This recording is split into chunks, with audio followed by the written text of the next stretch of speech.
art style and the tech and weaponry of Dark Void is pretty unique. It's got kind of this ragtag, throw it together thing with Tesla technology. We were kind of calling it Tesla punk for a little bit is what we were saying. Just picture Tesla with a mohawk and you know what our game is.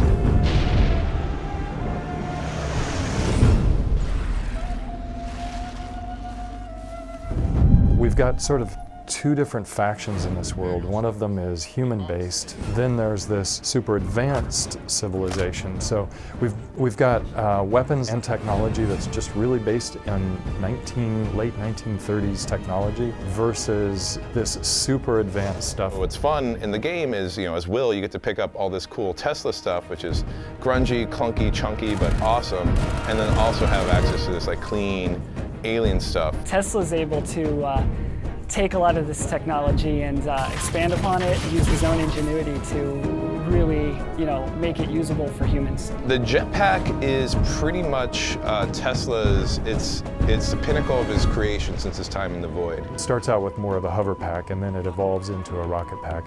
And it's so experimental that the first time you use it, everybody tries to discourage you from using it. Are you crazy? You'll kill yourself.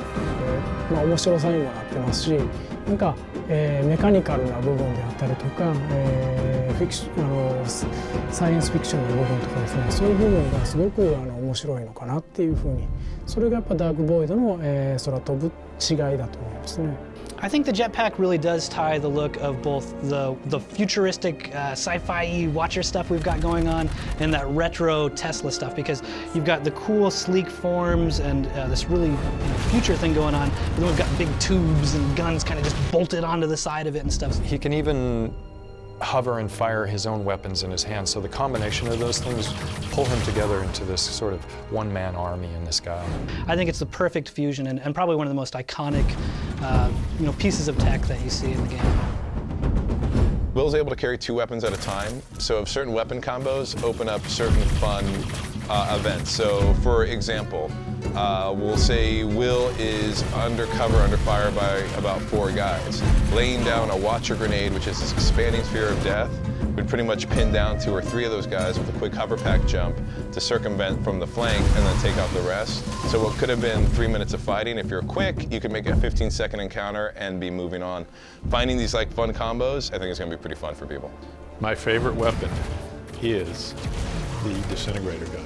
Shoot once, keep moving. It's a very powerful gun. It'll take out some enemies with one shot. I like the Magnetar a lot. It's kind of got this anti-gravity thing going on, so it's like bubble bobble but different, where you can kind of zap the guys and they'll float up in the air and they're there kind of flailing around, and I think that stuff's pretty fun. So every weapon has 2 levels of upgrade after you obtain it. So one example, the Liberator, its upgrade path, you get it, it's straight SMG shooting bullets. I think the next upgrade is it's an increase on clip size and a bit of accuracy, which is oh ho hum. The ultimate upgrade is explosive rounds. And that's okay, now this got really exciting. So my rat-a-tat-tat now becomes rat-a-boom-boom. There's a ton of design challenges when you're trying to create a new sci-fi shooter. We looked back at a lot of those old pulp serials and then some of the new modern things like Battlestar Galactica. And of course, we got Bear McCreary doing the music, so that helps. And then we just kind of fused it and merged it together to make something that we think is a little bit different, but still hits that kind of classic, cool sci-fi feel.